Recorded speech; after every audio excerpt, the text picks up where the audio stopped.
Kailangan ng Bureau of Internal Revenue ng pahintulot ni Pangulong Bongbong Marcos para mabuksan ang ilang tax, bank at Anti-Money Laundering Council records ng mag-asawang Vice President Sara Duterte at Attorney Manasseh Carpio. Ito'y matapos payagan ng impeachment court na isabpina ang naturang records bilang ebidensya sa hindi umano may paliwanag na yaman ng bise. Balita natin ni Joseph Moro. After the respondent had filed her answer Sa kabila ng mga inilatag na pagtutol ng depensa, pinayagan ng Senate Impeachment Court ang hiling ng prosekusyon na ipasabpina ang bank account records ni Vice President Sara Duterte, pati ang sa kanyang asawang si Attorney Manasseh Carpio mula 2007 hanggang 2021. Sakop nito pati ang mga taong hindi pa Vice President si Duterte. Ayon sa Senate Impeachment Court, pasok ang mga ito sa requirement na definiteness o natukoy kung aling mga dokumento ang kakailanganin o relevancy o kaugnayan nito sa pinag-uusapang alegasyon sa ilalim ng Article 2 ng Articles of Impeachment. Dito nakapailalim ang umano'y hindi maipaliwanag na yaman ng bise. Pero mga peso account lamang na mag-asawa ang saklaw ng sabpina dahil kailangan ng consent o pagpayag ng depositor para mabuksan ang mga foreign currency account. The court finds that the requested documents meet the requirements set forth above. They are reasonably described, readily identifiable, prima facie relevant, and material to the allegations under Article 2. The documents requested under the subpoena ducis tecum will not be used to allege additional independent impeachable offenses. The court will not allow this in adherence to the doctrine laid down in Duterte v. HOR, as this will violate the respondent's right to be informed of the nature and cause of the accusations against her and her rights to due process at every stage of the proceedings. Ipinunto rin ni Presiding Officer Chis Escudero na hindi saklaw ng right to privacy ang impormasyong hinihingi sa bisa ng subpoena. Furthermore, Rule 5, Section 22F of the DPA, Data Privacy Act Implementing Rules, expressly permits the processing of sensitive information, personal information, when provided to government or public authority pursuant to a constitutional or statutory mandate, and when necessary for the protection of lawful rights, interests in court proceedings. Bago pa man basahin ni Escudero ang desisyon ng korte, may inusisa siya sa abogado ni Duterte. What is the property regime governing their marriage? As far as I know, there are no property regime arrangements or prenup. That's why, Your Honor, I would assume it would be the default property regime, which would be The absolute community of property. Thank you, Counsel. Sa binasang desisyon, ipinuntong hindi maihiwalay ang bank accounts na mag-asawa tulad ni na Vice President Duterte. Their financial interests are therefore statutorily intertwined for purposes of disclosure. The law is clear on the matter.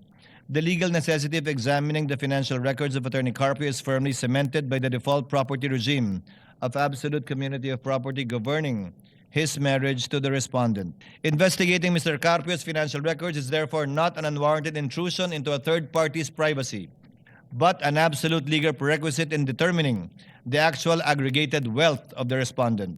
Sa hiling naman ng prosekusyon na ipasapina ang bank accounts ng 21 kumpanya, 19 sa mga ito ang pinayagan ng impeachment court, 2 ang hindi kasama. Their general information sheets do not identify the respondent or her spouse as shareholders, and the prosecution at this time failed to show either a direct business interest or a clear and convincing basis to disregard their separate juridical personalities. Pinayagan din ng korte na isabpina ang mga record na umano'y paglabas-masok ng pera sa bank accounts ni Vice President Duterte mula sa Anti-Money Laundering Council o AMLC. Gayon din ang record ng Bureau of Internal Revenue o BIR ng mga income tax return ng bise at kanya umanong mga negosyo. Katulad sa impeachment trial ni noong Chief Justice Renato Corona, kakailanganin ng BIR Commissioner na humingi ng permiso mula sa Pangulo na buksan ang tax records ng bise at kanyang asawa. Ang mga pinapasapinang dokumento ay ilan lamang sa mga ebidensya ng prosekusyon kaugnay ng umano'y hindi maipaliwanag na yaman ng bise.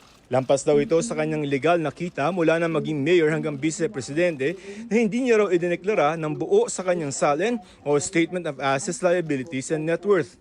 Ayon sa korte, paunang proseso pa lamang ang paglalabas ng subpoena. Hindi otomatikong magiging ebidensya na ito na huhusgahan ng Senate Impeachment Court. May pagkakataon pa ang depensa na magmosyon sila sa korte na i-exclude ang mga ebidensyang ito oras na dumating sa Article 2 ang prosekusyon. Ayon kay Attorney Michael Powa, tagapagsalita ng depensa at sumalang sa oral arguments kaugnay sa subpoena, hindi niya nakikita makakaapekto ang desisyon ng impeachment court sa defense team ni Vice President Duterte. Naganda naman daw sila na posibleng mangyari ito dahil na rin sa impeachment trial noon ni dating Chief Justice Corona. Hindi pa raw tiyak kung maaari silang mag-motion for reconsideration dahil wala ito sa mga panuntunan ng impeachment court. Merong legal remedies na pwedeng gawin tulad ng paghahain ng mosyon sa Korte Suprema, pero hindi pa aniya ito na pag-uusapan ng defense panel at kailangan din itong isang guni sa bise. There's always the possibility of going up, but we have not made that decision yet. This is something that we have to discuss as a team and also, of course, in consultation with our client, the respondent, Vice President. Ang prosecution masaya sa tagumpay na hiningi nilang subpoena. Anila malalaman na kung magkano ang yaman ng bise. Okay lamang daw na hindi pinayagan ang pagbubukas ng foreign currency deposits ng bise dahil mas mahalaga naman daw ang kanyang peso transactions. Tiwala rin silang bibigyan ng permiso ng Pangulo ang BIR para mabuksan ang tax records ng bise. We certainly would hope that he would give the authority. Wala kami nakikitang dahilan para hindi ibigay ng Pangulo yung authority or yung consent niya. I don't think the prosecution will be further taking issue on the matter.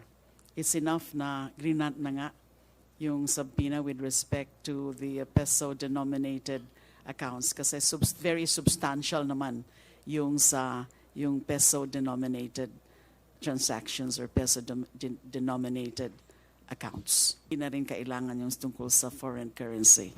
Ang Article 2 kung saan nakaugnay ang pinag-usapang subpoena ay panghuli sa ipipresentang Articles of Impeachment ng prosecution. Joseph Morong nagbabalita para sa GMA News.